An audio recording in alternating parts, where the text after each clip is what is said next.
Today I will be talking about the trade-off between efficiency versus effectiveness. I will be focusing on nanotechnologies in renewable energy production. Let's start with some background. Nanotechnologies have been around for centuries. Historically, artisans used them for their interaction with visible light spectrum. As you can see here, the cups on the left show different colors when they're being lit from the outside versus the inside. On the right, there is a bowl that looks like it's made of gold. It's actually using nanotechnology to appear gold.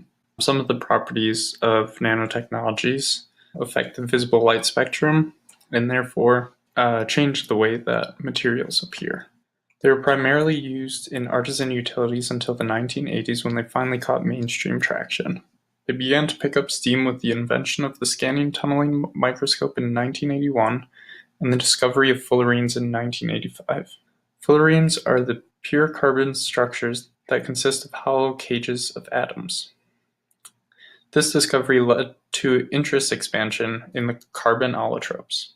The interest in nanotechnology boomed from the unique properties of heat resistance and superconductivity.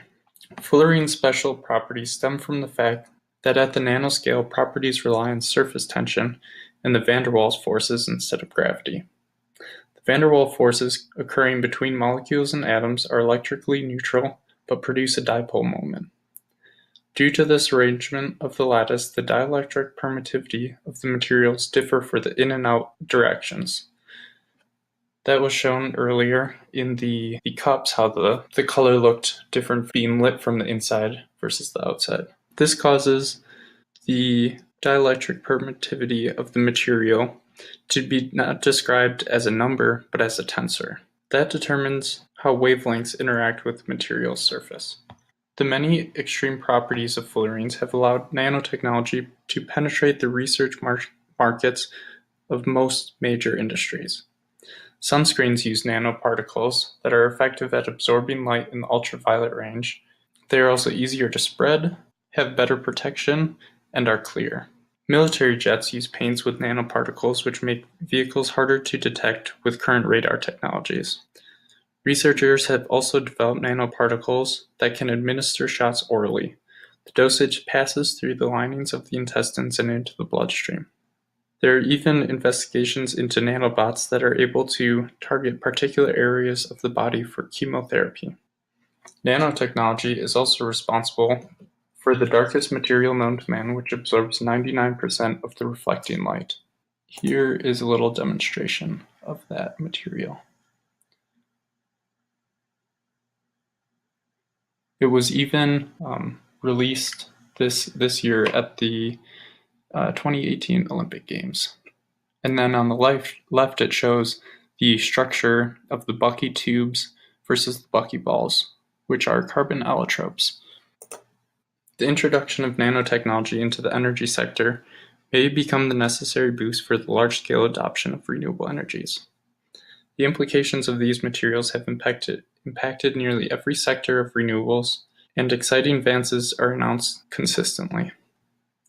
Studies show that nanoparticles are extremely efficient at steam production and could be used for purifying water and running steam turbines. Nanomaterials have also been used to convert the waste infrared radiation in light bulbs into visible light. Nanomaterials could also have large-scale impacts on wind power generation with nanotube epoxy that would increase the strength and length of wind turbine blades while decreasing the weight. Nanotube sheets have also been proven an effective method for converting waste heat of all forms to electricity. Buckyballs, or spherical fullerenes that was shown in the previous slide, can be used for lubricants to reduce energy consumption at the mechanical level as well. We will now get into the more exciting forms and the ones that I will be going over more in depth. Nanomaterials have become a great deal of conversation in the hydrogen fuel cell discussion. Graphene layers increase the binding energy of hydrogen in the fuel tanks, which allow for a higher storage capacity with a lighter fuel tank weight. There's also been research into sodium borohydride nanoparticles as an effective hydrogen storage material. In the study of power transmission, a large portion of our time is spent in the calculation of losses. Concepts have been presented to develop wires that contain nanotubes so that transmission lines can operate with significantly less losses and would radically change the electric grid. This technology would impact all energy production, since the largest advantage of fossil fuels is in the ability to generate anywhere and demand is needed where space is limited. The use of nanotechnology would also lead to lighter lines, which would decrease the losses due to sag, and also completely change the story of transmission with the corona effect. Some circles have tossed around the ideal of lossless current conduction with nanotechnological optimization of superconductive materials.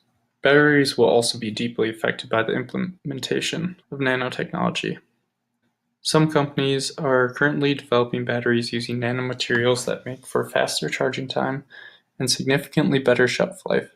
As you can see here, they're proposing using nanowires as a method to allow electrons to pass through.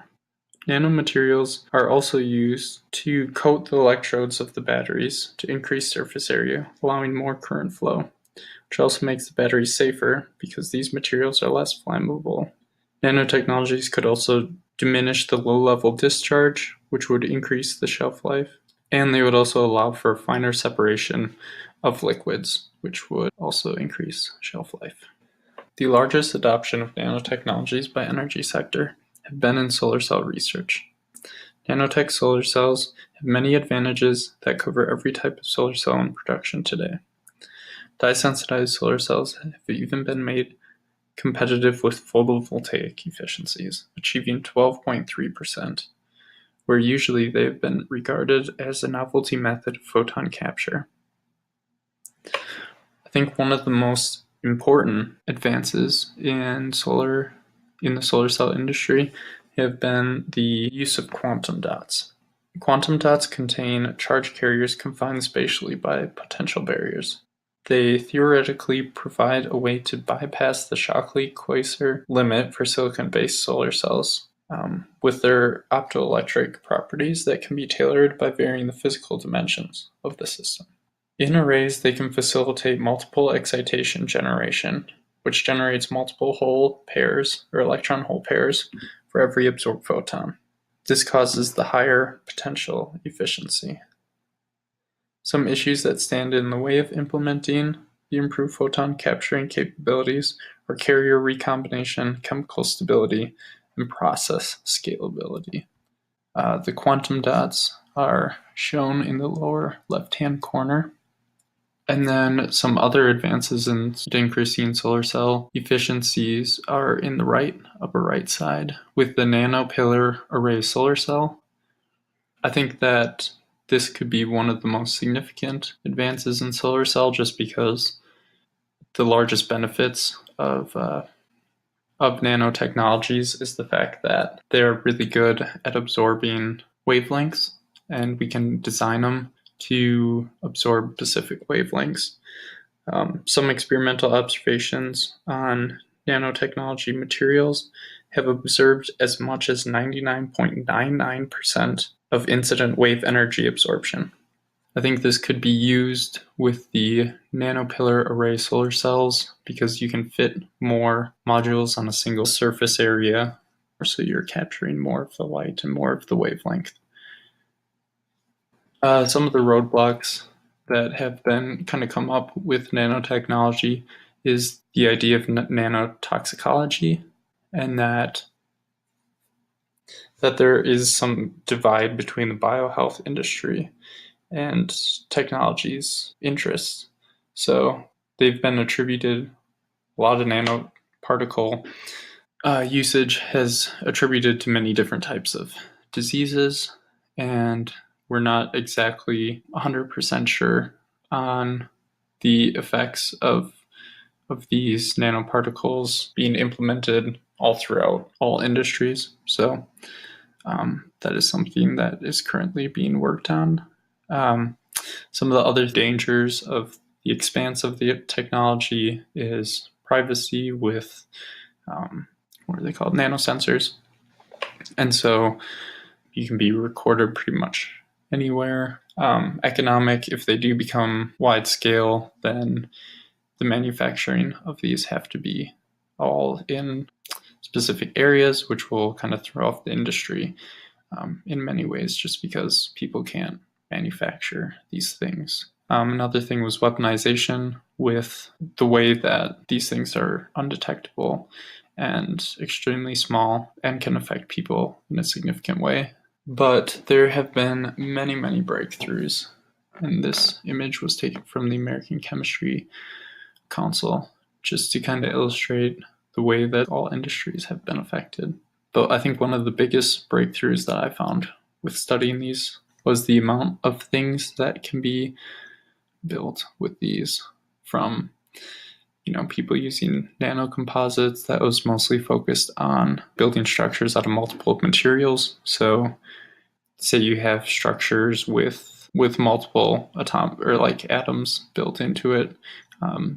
Every time you change one type of atom that's built into the structure, you completely change how that material operates.